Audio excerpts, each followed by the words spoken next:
Yo guys, how are we all doing today? It is Fanfic Reader here, and today we are here with a brand new story. Today we are here with Professor Ark. This is one of the most beloved RWBY stories on this website, and let's be honest, the RWBY fan base is very devoted, so yeah, I'm looking forward to see how this one goes. I've read the story multiple times, it is absolutely amazing. The writer who does these, and literally an entire series of RWBY fanfics, is ridiculous. He's like the one guy who can make me laugh out loud while reading these things. Like, stories, they don't make me laugh. I can say, oh yeah, I get that. But actually laughing during reading these things is like nearly impossible. This guy's like, he's like the only one who can do it, but he does it a lot, and I don't know how. So yeah, you ready? We're here with Professor Ark. Chapter 1, A Slight Oversight. John Ark was in trouble. Serious trouble. In fact, he was probably going to jail. Or maybe even worse. Fraud, deceit, other allegations he didn't even know the name of, but was very sure existed. Once again, Lady Luck had taken a good long look at John Ark and thrown up all over him. It had all seemed like such a fantastic idea at first too. Beacon Academy was the premier school for hunters. The best of the best went there.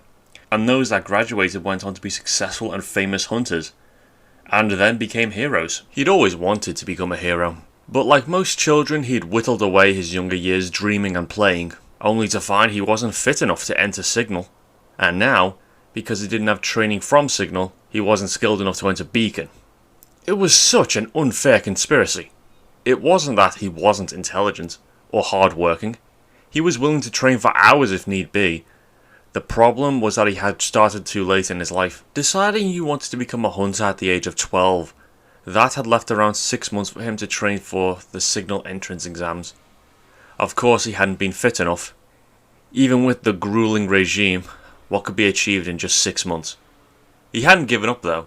He'd trained hard, studied even harder. But there was no real substitute for 4 years intense training at a combat school, and it showed. When it had come to the time to send his credentials in for the Beacon admission, he hadn't even hesitated. He cheated. Oh, he'd learned his lesson from Signal, alright. Better to seek forgiveness than ask permission. There was no way he would get into Beacon without formal education in combat, so he saved up enough money and sought out the aid of a less than honourable individual, who was skilled in forgery. And gods, that had been expensive. The documents were brilliant though, painting a believable and impressive history that was enough to make him stand out, but not too much. He'd even tested it at the bank and been able to open an account using it, so he knew it was good. He could still remember the advice the guy gave him as well. Now remember kid, the best lies have a grain of truth in them. But if you can't use the truth, just tell so many lies that they can only dig through the top layer. Hide lies under more lies. He'd been so damn confident this would work, which was why his world came crashing down on him when he had received a personal invitation for an interview with the headmaster of Beacon Academy, Headmaster Ozpin. I'm screwed. Oh, of course he saw through it. And now he wants to ask why I did this before he arrests me. In fact, he was so sick with worry that he had unintentionally managed to survive the Bullhead trip to the academy itself without vomiting. That might have also had something to do with the fact that he hadn't eaten in over 16 hours as well. Nervously, he tugged at the collar of his hoodie and readjusted his armour. He wasn't sure why he had come armed to the teeth to this meeting. He certainly wouldn't be able to fight his way out of this. But the clothing did provide him some small level of confidence. He could at least look the part. Confidence. Oh yeah, that's all I can rely on now. But Dad did always say that confidence can be all you need in some situations. That advice was all he had to trust, as the door to the Bullhead slowly groaned open, revealing the tall spires of Beacon Academy to his eyes. It was beautiful. Everything he had imagined it to be when he had dreamed of attending this place when he was younger. He savoured the sight before letting out the sigh of the damned and walking purposely down the ramp towards a blonde figure waiting for him. It was a woman of indiscriminable age, with blonde hair and a stern expression that screamed disciplinarian. One arm was held at her side, pinning a number of books to her hip, while the other hand held what appeared to be a riding crop. I'm sorry, did I keep you waiting? Jean greeted in as calm a voice as he could make, making sure to keep his eyes fixed on her green orbs as he held out a single hand in greeting.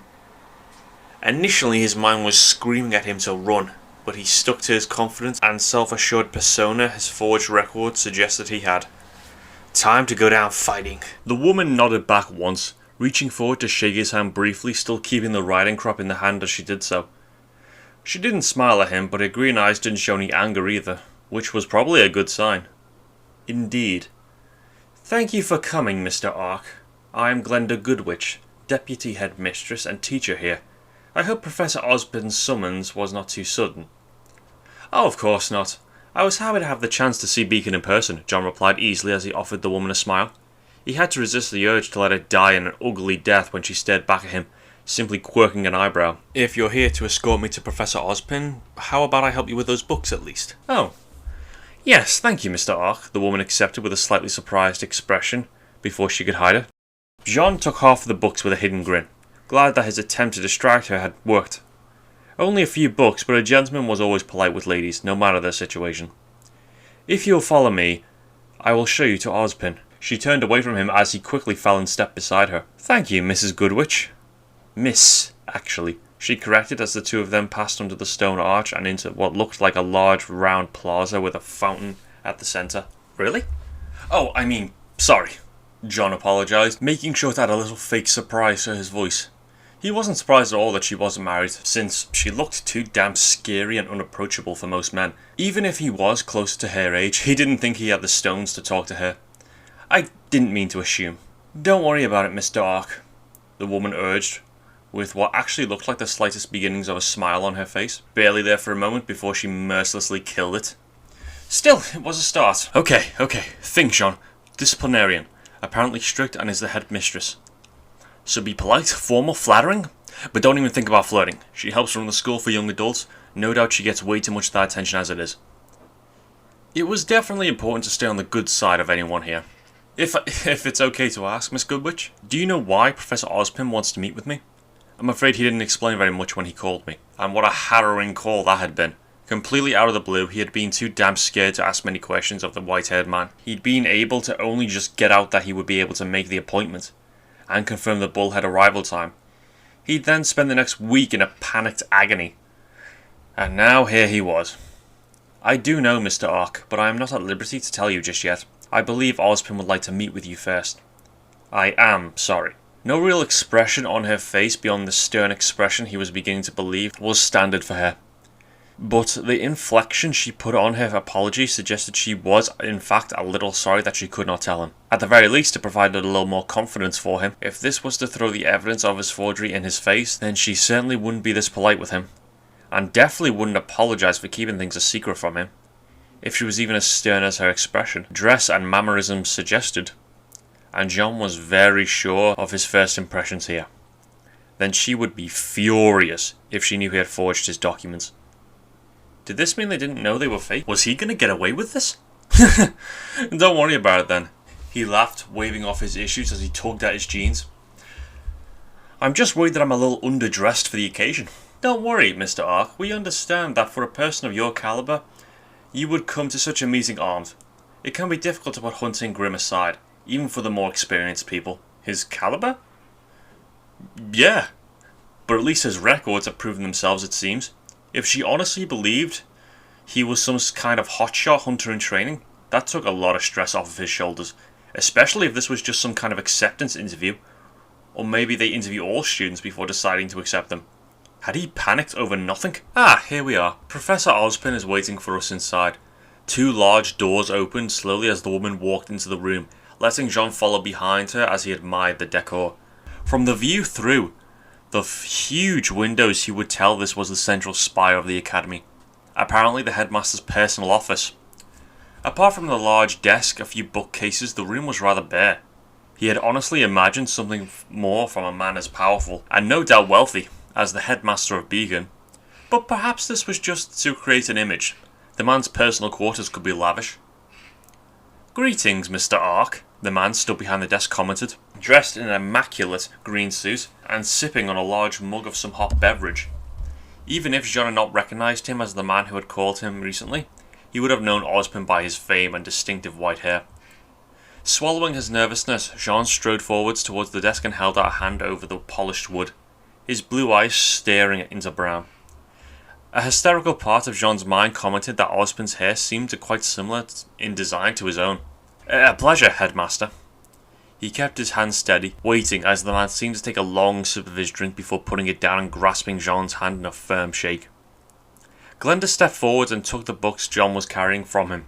As he sat down across from the headmaster, the woman then walked around the desk to stand beside, but slightly behind, the headmaster. Jean waited for them to speak, not saying anything as the man took another long drink of what Jean could now identify as coffee. Well then, Mr. Ark, thank you for coming to this meeting. Jean nodded but didn't say anything. This man was definitely far above himself in terms of experience and knowledge, and Jean knew about dealing with people like that. If you didn't know the correct response, just stay quiet.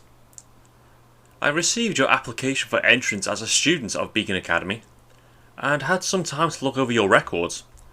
Once more he paused here as he fished out some pieces of paper from a drawer in his desk, taking another long drink. Jean schooled his expression into a calm facade, despite the frantic hammering of his heart in his chest. Quite the glowing recommendations you come with, Mr. Ark. Trained for 4 years at Vacuo Academy for gifted use, before staying on to begin your formal hunter education. You would be 20 years old now, correct? That's right, Jean lied, trusting his forged documents with all his heart.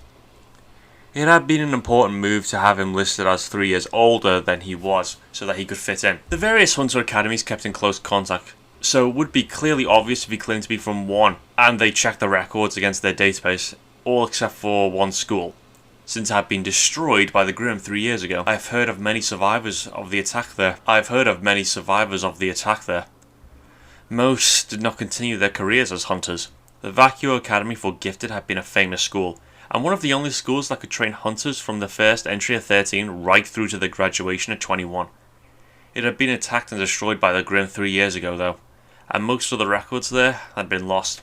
The fraudster had made sure to explain that to John, along with the importance of sticking with the story. I can understand why. It took me over 2 years to recover from that. I'm hoping you will not let my age work against me in this regard. That had been one of his main concerns, that they would refuse him because the records say he was 20, quite a lot above the usual starting age. Of course not, Mr. Ark, the man replied back with a smile.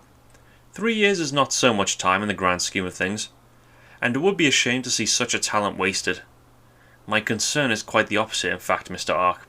At this, he pushed across some of the papers to Jean, showing him statistics he had long since memorized.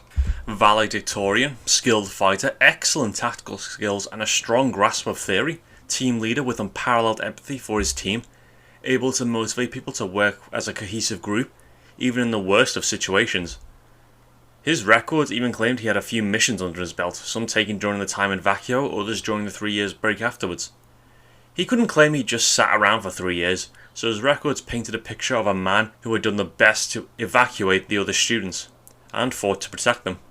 He'd also done some freelance work for villages that could not afford a hunter, or who needed help immediately, all of which were falsified. If I may be frank, Mr. Ark, the man spoke, as the grin formed in his own features. Meanwhile, Jean's spirits fell in sudden terror. I think you're too qualified to be a student here. Huh? You have the skills and credentials to be a hunter right now. And so might I ask why you wish to be a student once again? Oh god, he had not expected this. That they might try and reject him for being too good? Or that they might think it's too suspicious for such a skilled man to want to lower himself to a level of a student? I need the qualification, Jean tried as he slumped in his seat. Skills aside, a lot of doors are closed to a person who has not graduated from one of the schools. I want to prove myself and others that I deserve to be a hunter. A worthy goal indeed, and I would never consider denying a hunter his dues. But here in Beacon we assign students into teams of 4. You must understand, Mr. Ark, that someone of your ability would overshadow his team and might lead to them not developing into proud hunters as they should. Jean couldn't help but feel a small thrill of panic shoot through him. Not out of fear that he would be rejected. In fact, the man had clearly said he would help Jean get into Beacon. But what if he was assigned to no team, and instead just left on his own? That would be a disaster. He didn't have the skills to survive on a one-man team that would publicly humiliate and ridicule him in front of the entire student body, if he didn't just die first. If I might ask, I do not wish to bring back difficult memories, but how did you cope with the grief of losing people in Vacuo? It's difficult, Jean said, delaying so we could think of a story to tell while the two teachers waited patiently. My team was killed and there was nothing I could do to prevent it. Beyond that, many of our friends and colleagues were dying around us as well. The two adults seemed sympathetic as he paused to think about more excuses. He couldn't afford to paint himself as a traumatized youth, or they might ask him to undertake counselling. At the same time, suggest he was just over it would come across as incredibly convenient. Those of us who survived banded together though. People are stronger together and we helped each other when we fell down. I've had 2 years to come to terms with what happened and I want to move on. If you'll let me. Put the choice of the decision in their hands. Use guilt. Underhanded though it might be, he'd come too far to back out now. This was all or nothing. Wise words indeed. What do you think, Glenda? The headmaster asked as he leaned back in his seat with a wide smile on his face. Jean turned to look at the woman who had escorted him here, noticing the sad look on her face, which she quickly hid. I think I agree with your decision, headmaster. I think Mr. Ark will be good for the students here. He was in? He had done it? I think we'll be happy to welcome you to Beacom Academy, Mr. Ark. Professor Osborne congratulated, pushing a sheet of paper and pen across to Jean, which he picked up to inspect. A contract of employment? He blurted out with some confusion, as he flicked through the various pages, seeing nothing but huge amounts of text and regulations. You're too qualified to be a student here, Mr. Ark. But you have just what we need for a support teacher at Beacom Academy. Sean barely heard the man, his eyes flickering over the front page. A teacher? Him? Oh god, this was a disaster. Forget forging his way as a student, this was about 10 times worse. He was going to be forging his way into employment, and he didn't know enough about being a hunter. He could barely fight. Oh good god, his students would be able to beat him up. He was going to be roughed up by his own students in front of everyone.